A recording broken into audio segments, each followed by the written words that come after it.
Imagine standing exactly 2,000 feet away from a launch pad. You've got your camera pointed dead center at a massive SpaceX rocket. The countdown hits 0 and boom, it blasts off vertically. As that rocket aggressively accelerates into the sky, how fast do you actually need to tilt your camera upward to keep it perfectly centered in your frame? Now, if you know your standard calculus rules, you might think, oh, I've got this. But try it, and you're going to hit a brick wall pretty fast. Why?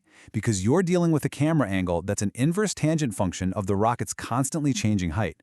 The basic power rule or chain rule, yeah, they aren't going to cut it here. You need a brand new, highly specialized mathematical tool. By the end of this explainer, you're going to have that exact tool in your belt. We're going to master the concept of inverse derivatives, unpack the core master formula behind them, and conquer those tricky inverse trigonometric functions. Stick with me, and you'll be able to solve that exact real-world rocket launch problem step by step.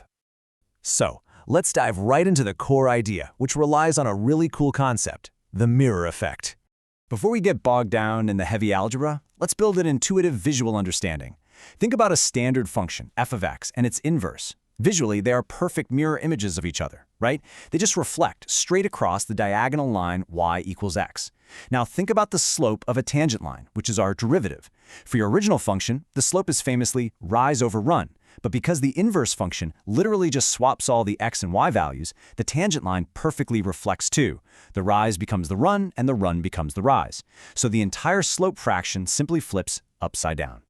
And this completely intuitive flip-slope idea brilliantly illustrates Theorem 311, the inverse function theorem. You're definitely going to want to screenshot or jot this formula down right now. If g of x is the inverse of f of x, then g prime of x equals 1 over f prime of g of x. Think of this as your master formula, kind of like a boss key. Notice how it perfectly captures that flip-slope concept we just visualized? You take the derivative of the original function, plug the inverse function inside it, and divide 1 by that entire expression. This master formula is a massive time saver because it lets us find complex derivatives without having to grind through the tedious limit definition every single time. But a really great question to ask right now is, how does this actually apply to something much simpler, like rational exponents? Well, let's take a look at how this extends our most trusted tool, the power rule. We already know how to differentiate x squared, but what about x to a fractional power? Let's walk through an example together. Say we need to find the slope of the tangent line for y equals x to the 2/3 power, specifically at x equals 8. Using our extended power rule, which is mathematically proven using that exact master formula, we just do the exact same motion we always do. First, we bring down the exponent and subtract 1. So we differentiate to get 2/3 times x to the negative 1/3 power. Second, we evaluate at x equals 8. 8 to the negative 1/3 is basically just 1 over the cube root of 8, which is 1/2.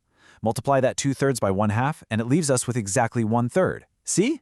We've safely extended our basic rules to fractions without breaking a sweat. But wait, this is where it gets interesting.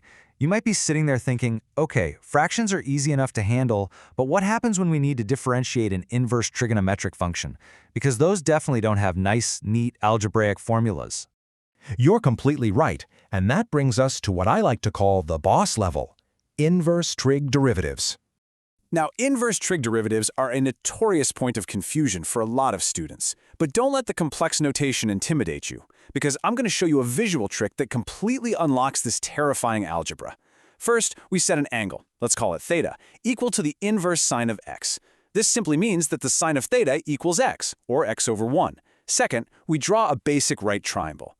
We make one of the angles theta, the opposite side x, and the hypotenuse 1. Third, we use our old friend the Pythagorean theorem to find the adjacent side, which becomes the square root of 1 minus x squared. Finally, we apply our master formula. The formula requires the cosine of this angle. We literally just look at our triangle, read off adjacent over hypotenuse, plug it into our 1 over f prime of g of x formula, and boom! The derivative of inverse sine is exactly 1 over the square root of 1 minus x squared. We literally just turned scary abstract calculus into basic geometry.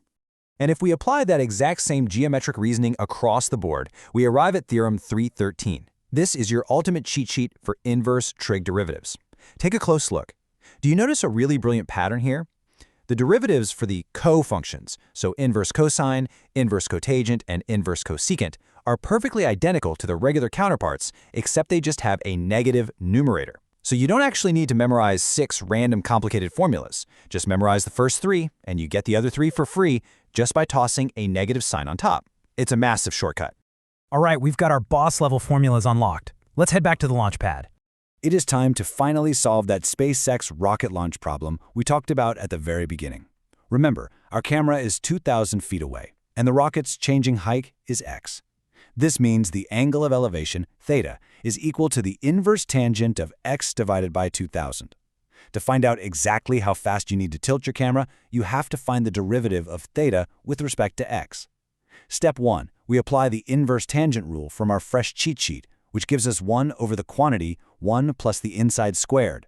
Step 2, and this is absolutely crucial, you have to use the chain rule here.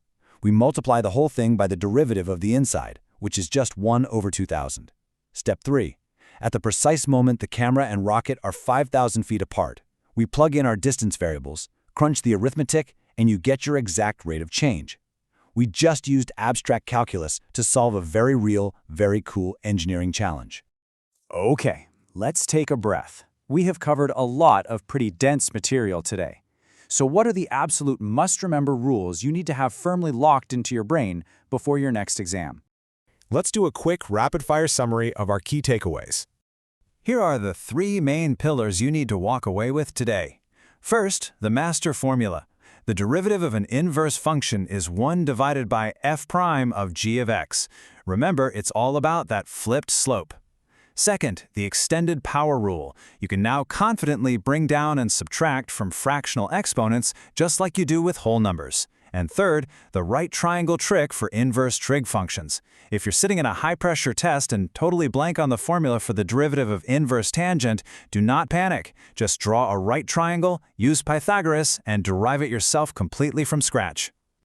You've done some fantastic work today. You now know exactly how to differentiate inverse functions. But I'm going to leave you with a bit of a provocative thought. What happens when an equation isn't a function at all? What if your x and y are entirely tangled up together, like in the equation of a circle, and you literally cannot isolate y? How do you find the slope then? Well, that requires a totally different strategy, and we're going to tackle exactly that in our next explainer on implicit